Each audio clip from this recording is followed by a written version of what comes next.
friends, come on in, grab your coffee and your Bible, and let's sit together as we open up the Gospel of John chapter 4, verses 1 through 26.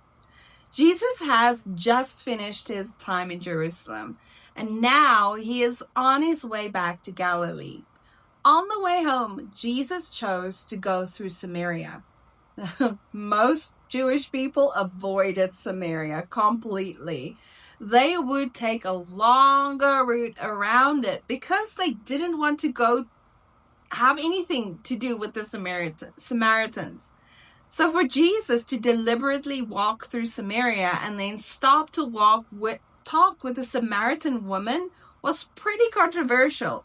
But Jesus didn't care about the prejudices of the people around him. His goal was to minister to everyone who recognized who he was.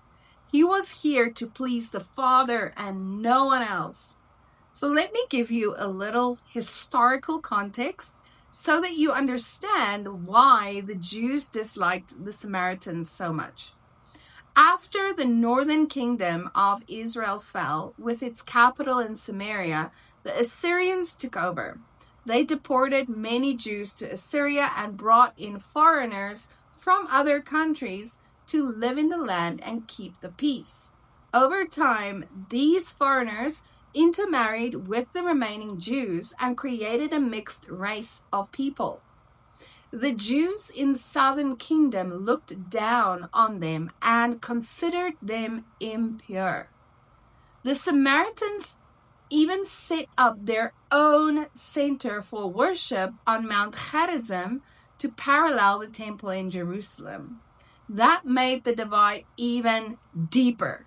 And Jesus was unwilling to entertain that kind of prejudice. He took the shorter route straight through Samaria. By making time to speak with this Samaritan woman, Jesus proved that the good news is for everyone, not just the select few. The woman at the well was of mixed race, had a questionable reputation, and was drawing water at noon in a public place which most women avoided because of the heat. Yet Jesus stopped and he talked with her. This shows us clearly that the good news is for every single person from any race or any background. And your history does not disqualify you. You are free to approach Jesus. During their conversation, Jesus offered this woman living water. In the Old Testament, a person's deep desire to know God is often pictured as someone thirsting for water. Psalm 42 verse 1 says, "As the deer pants for streams of water, so my soul pants for you, my God."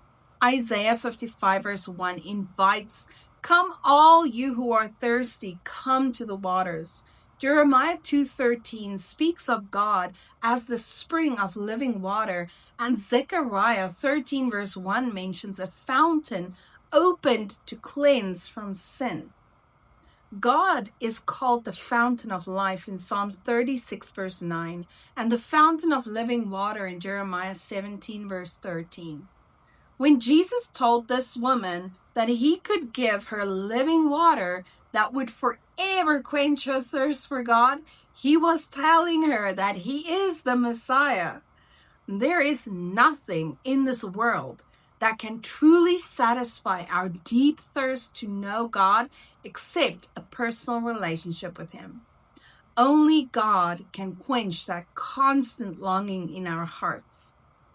This story at the well is for every one of us, no matter who you are, where you come from, or what your past looks like. Jesus is willing to meet you right where you are. He offers living water, real, lasting satisfaction that only he can give. All we have to do is come to him.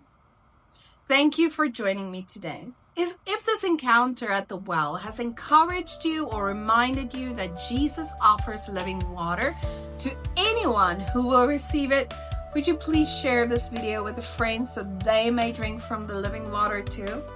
God willing, I'll see you tomorrow as we continue John chapter 4. And until then, remember, Jesus is still offering living water to anyone who is thirsty.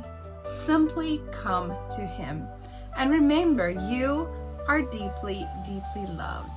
Shalom, shalom.